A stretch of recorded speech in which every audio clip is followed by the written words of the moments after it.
भुवनेश्वर आसी एक चांचल्यकर घटना। मुक्तिपण आदाय पर जड़े नर्सिंग छात्र को अपहरण कर अभियोग पर भरतपुर पुलिस तत्परता देखाई छात्र को सुरक्षित भाव उद्धार करने सह 4 जन अभियुक्त गिरफ्त करिछि। भुवनेश्वर भरतपुर अंचल शिक्षा अनुसंधान विश्वविद्यालय बा सोआ कैंपस जड़े चतुर्थ वर्ष बीएससी नर्सिंग छात्र को किछि युवक अपहरण कर मुक्तिपण दाबी करुवा खबर मिलिथिला। सूचना पाइबा परे भरतपुर थाना पुलिस तुरंत कार्यानुष्ठान आरंभ करिथिला। घटनार गुरुत्व को देखि भुवनेश्वर डीसीपी निर्देश रे भरतपुर थाना स्पेशल स्क्वाड और वैषयिक टीम को नहीं एक स्वतंत्र टीम गठन करा जायथिला। तदंत समय अपहृत छात्र अवस्थान चिन्हट कर सुरक्षित भाव उद्धार करा जायथिला।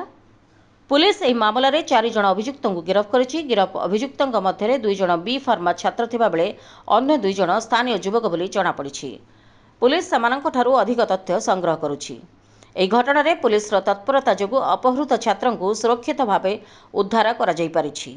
भुवनेश्वर शिक्षानुष्ठान भितरु अपहरण भली घटना सहरर सुरक्षा व्यवस्था को नहीं एक बड़ प्रश्नवाची सृष्टि करिछि। तेबे द्रुत तदंत उद्धार अभियान माध्यम पुलिस एक बड़ अपराध को रोकबार सफल होइछि। एही घटना रे आहुरी किछि व्यक्ति संपृक्ति रहिछि कि नाही ताहार तदंत जारी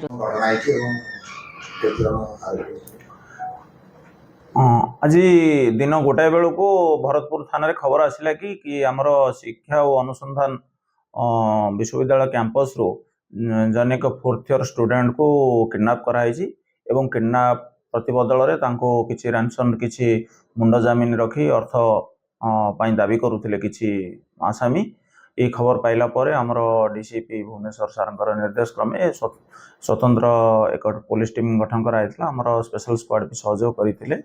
आमर टेक्निकल सपोर्ट और आमर सीसीटीवी फुटेज वेरीफाई कला पर 3टा बेलू को उक्त जो विक्टिम थिले पीड़ित थिले जो छात्र 4th ईयर तांको हमें गोटे आयुर्वेद कॉलेज रो लैंड 2 रो गोटे भड़ा घर सुस्थ अवस्था पुलिस उद्धार करिथिला एवं एथिरे संपृक्त थिबा 4 जन आसामी को धरिबारे सफल होइथिला। तांको पाखरो ए जो मुंड जमीन रखी पैसा मागुथिले जो 50,000 टंका ताको मध्य जब्त करा जायछि। आ मध्य तांको पाखरो छुरी आउ जो ताको असल्ट करिथिले जो विभिन्न ऑफेंस गोटे पिठा खड़िका एवं अन्य जिनस तांको ठारो जब्त करा जायछि। ए व्यवहार तो किडनैप कला बेले व्यवहार होइथिबा बाइक सब जब्त होइछि। आउ ए संक्रांत रे एक केस मामला रुजु होइछि। पीड़ित जी अछंती विश्वजित प्रधान तालचेर जी अछंती रही पाठ पढ़ुचंती तांको अभियोग आधार एक मामला रुजु होइछि भरतपुर थाना रे। आउ आसामी मानकु कोर्ट फरवर्ड करा जिवो।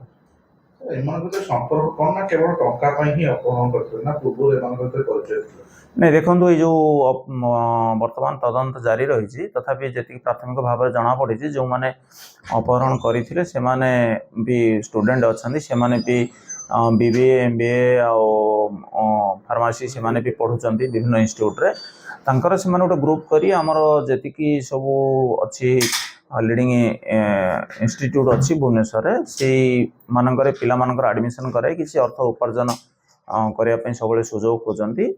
आउ ये जो पिला पीड़ित माने थिले जहाँ को अपहरण करा जायतिला से मध्य से भली कार्य करती। आउ से किछि सेथिरे अर्थ उपार्जन करिसंती तांको पाखरे सेमति बहुत अर्थ टंका थिबो या भाबी ताको किडनैप करिथले।